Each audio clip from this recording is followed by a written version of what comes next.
Hey guys, today we're taking a look at my Geargia Karakuri deck. So obviously I made a Geargia build a couple days ago, and I wanted to try the Karakuri variation because that's very popular and very strong right now. So I definitely wanted to put that out if you're interested in Geargias, but you want like the strongest variation possible. So basically, Geargia Karakuri just takes extreme advantage of both of those archetypes to create huge plays, big hand advantage, and just continually do what you need to do. And it just keeps going on and can really overpower your opponent very quickly. So obviously we're going to have, the staple Geargias, Geargiarmor, Geargiaccelerator, both just really amazing cards, and I talked about them in my other build.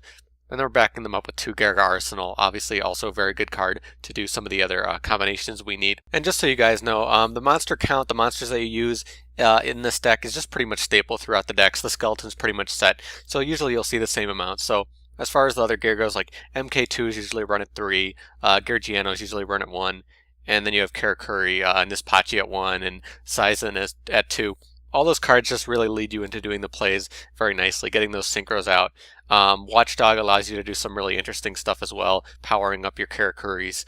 Obviously a very good card overall. Nishipachi giving you hand advantage because you're able to use those synchros that draw cards, and there's just a lot going on that you'll just see as you start to make the synchro plays. It all kind of comes together, and that's why you run these certain amounts. The deck is focused on Geargias, but you have these Karakuris that will add to what you're trying to do and continually make those plays work. But beyond, the Geargias and the Karakuris that are mostly kind of staple, regardless of your build, you can throw in, Effect Veiler. I'm running that at 2 to help you deal with effects. Genex Birdman can be really, really useful with this deck, pretty obvious. And Redox, giving you access to 7-star XYZs, and allowing you to do some other plays. You can bring them out and then bring out Effect Veiler for an 8-star synchro very quickly. So I definitely like having access to that. And obviously you can do, a bunch of other interesting stuff.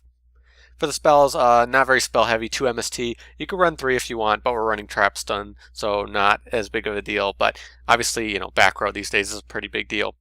Limiter removal in a machine-based deck, this can lead to very insane plays, especially with the swarming that we're doing. Mind Control, obvious, with a deck like this that focuses on synchros and XYZs, can be really good. And then 1 Dark Hole and 1 Book of Moon. For the traps, running 3 Gear, just giving access to those quick plays very nicely. Just really, really good. 2 Call the Haunted, obviously bringing back what we need to make additional plays. A lot of other back row because, we have weaker monsters at the start, but we want to back them up to lead to powerful plays. And Trap Stun, obviously, when you're using a deck like this, this will win you games very easily with the continually huge swarming that you're doing. So now for the extra deck, a couple 3-stars, Zenmaines, and Engineer. Engineer is just very useful to do some of the effects and protect some of your monsters, and Zenmaines obviously great for stalling. For the 4-stars, 3 Gear Gigants, up to you whether you want to run like 3 or 2. Huge advantage card, just very, very nice, leading you to keep getting what you need and keep doing more and more plays.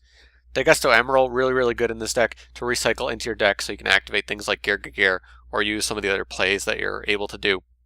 And then 1 Silent Honor, obviously just a great card. I like to have one of him in at least, all of my decks that have access to him. And you have room in this deck for about, 1 7-star XYZ. So, Dracossack or Big Eye, whatever you want to do. Running Dracossack, but, that's just kind of with the machine build. I like to have Dracossack, in case limiter removal comes up, can be really, really good. So it's up to you. For the Synchros, Black Rose Dragon, obviously, have access to 7 stars. Good to have that.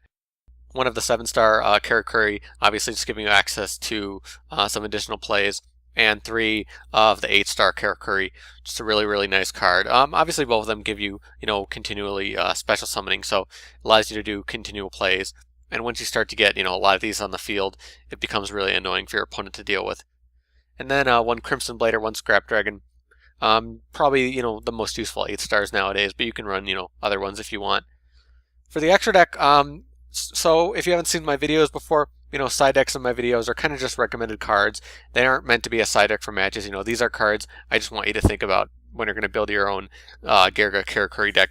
So just quickly, I just want to mention, the OCG cards that aren't out yet that will make, Geargias a little more interesting. So that might come into play, obviously, when they come out. This deck might change around a little bit. Thunder King Rai-Oh could be very useful in this deck if you want to run him, obviously to lock down things. You could run Machinas, but we really don't have that much room for more monster cards in this deck.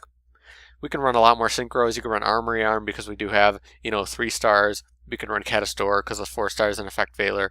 You could run 6 stars, you can run, Naturas, depending on your makeup. There's a lot of different things you could do there. Bunch of other XYZs you can run, Fairy King, Vylon with the swarming, obviously Big Eye, like I said, you can run, a different 7-star Soul of Silver Mountain thing you could do with the level 3 Earth monsters, so, a bunch of variations. Iron Call, another thing you could do to swarm out. Machine Duplication, if you're running some of the low attack Karakuris, you can do huge plays with this, but that's more focused on like a Karakuri OTK deck, so it's up to you. And cards like Wabaku can be really nice, especially if you want to really activate, Watchdog's effect to do big plays on the field at once, so that could be very interesting. So that's my Geargia Karakuri deck. Again, pretty much stable cards throughout. The builds aren't that creative, but still can be really interesting and definitely a force to be reckoned with just because of how easy it is to keep hand advantage and, keep making those plays, so it can be very annoying to deal with. But if you guys have your own Geargia Karakuri decks, you can post below. Let me know in the comments. You can make suggestions for me. Maybe there's some cards I didn't think about. There could be, a lot of different things you could do with this deck. You could run with full machines or run Solidarity. That's another thing I didn't mention. But yeah, obviously a lot of other stuff you can do. So I would definitely like to see what you guys can come up with. But as always, thank you guys for watching. I'll see you later.